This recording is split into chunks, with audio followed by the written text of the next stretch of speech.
Hi అండి. ఇప్పుడు మన ఇంట్లో మన అమ్మ మనకి నచ్చని కూర చేసినా, లేకపోతే కర్రీస్ ఏం లేకపోయినా, పో అమ్మ నాకు ఈ కూర నచ్చదు నేనైతే బిర్యానీ ఆర్డర్ పెట్టుకొని తింటా అంటారు.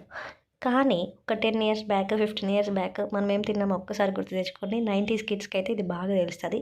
వైట్ రైస్‌లో మంచిగా అన్నం ఏసుకొని, ఉప్పేసుకొని, నెయ్యేసుకొని తింటే ఆహా! అమృతం గదా! అసలు దీని కిందకి ఏ బిర్యానీ పనికిరాదు. కానీ ఇప్పటి జనరేషన్‌కి అలాంటివేం తెలీదనమాట. బిర్యానీ ఆర్డర్ చేసుకుందాం, ఏమన్నా చికెన్ కర్రీ ఆర్డర్ చేసుకుందాం, తిందాం అనుకుంటారు కానీ, ఒక్కసారి మీరు ఈ వీడియో చూస్తున్నట్టయితే ఒక్కసారి ఇలా ట్రై చేయండి. అసలు అద్దిరిపోతది.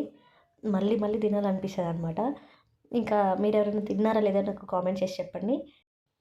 90s కిడ్స్‌కైతే ఇది బాగా తెలుసనమాట. మన అమ్మ ఇంట్లో కూరలేం లేకపోయినా గానీ, మనకు నచ్చని కూర చేసినప్పుడు ఇంకా మనం ఇలానే వైట్ రైస్ ఏసుకొని, ఉప్పు, కారం ఏసుకొని, నూనె గానీ, నెయ్యి గానీ ఏసుకొని తినేవాళ్ళము.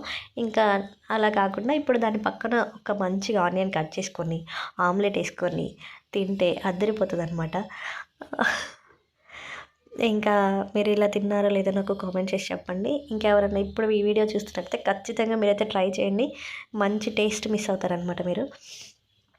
ఇంకా పక్కన అసలది కలుపుతుంటేనే స్మెల్ అయితే అద్దరిపోతుంది. మా చెల్లయితే వీడియో తీస్తుందనమాట. నేను వీడియో తీస్తున్నా అని చెప్పేసి, అన్నం తినేది కూడా వీడియో తీస్తున్నా అని చెప్పేసి. కానీ టేస్ట్ మీకు తెలియాలని చెప్పేసి నేనైతే వీడియో తీస్తున్నాననమాట. ఒక్కసారి మీరైతే ట్రై చేయండి. బావుందా లేదా కూడా నాకు కామెంట్ చేసి చెప్పండి. ఇంకా పక్కన ఆనియన్స్, ఆమ్లెట్ పెట్టుకొని తినండి అద్దరిపోతది.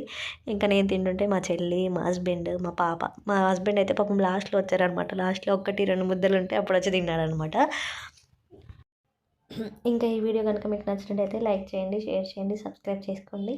ఇంకా మీరైతే ఖచ్చితంగా ఒకసారి ట్రై చేసి తిని నాకు టేస్ట్ ఎలా ఉందో కూడా కామెంట్ చేయండి. ఇదండి వీడియో.